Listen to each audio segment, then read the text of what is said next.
छौरा छौरी से मिला गेलै आला भले किच में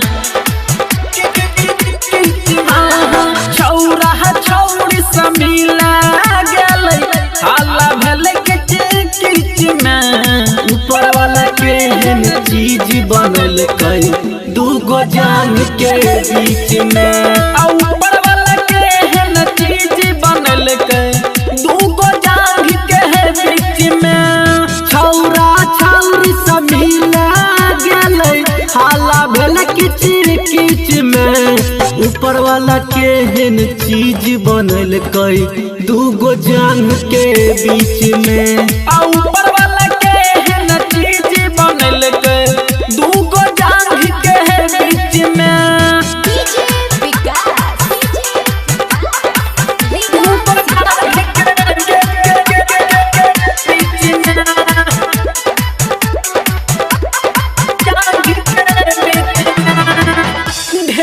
दिन के बाद छौरा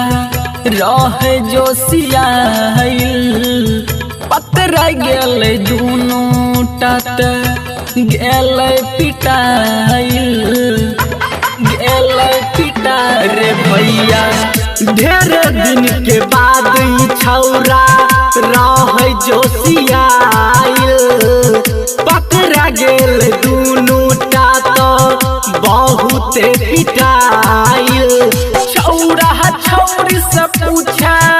लगलै 10 आदमी के बीच में दुनू टा से पूछा लगलै 10 आदमी के बीच में ऊपर वाला केहन चीज बनल कई दूगो जान के बीच में ऊपर वाला केहन चीज बनल कई दूगो जान के बीच में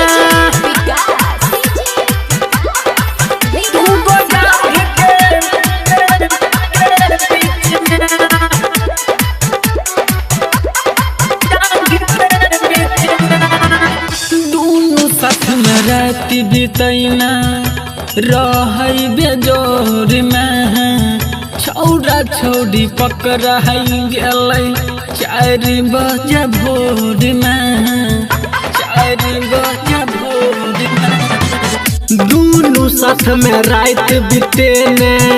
रहै बेजोर में पकड़ा गेल दुनू टारे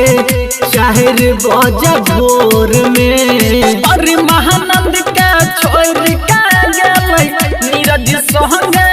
बस में सुनील सुहाना का छोड़ के गेलै फारूक संगे बस में ऊपर वाला केहन चीज बनल कई दूगो जान के बीच में ऊपर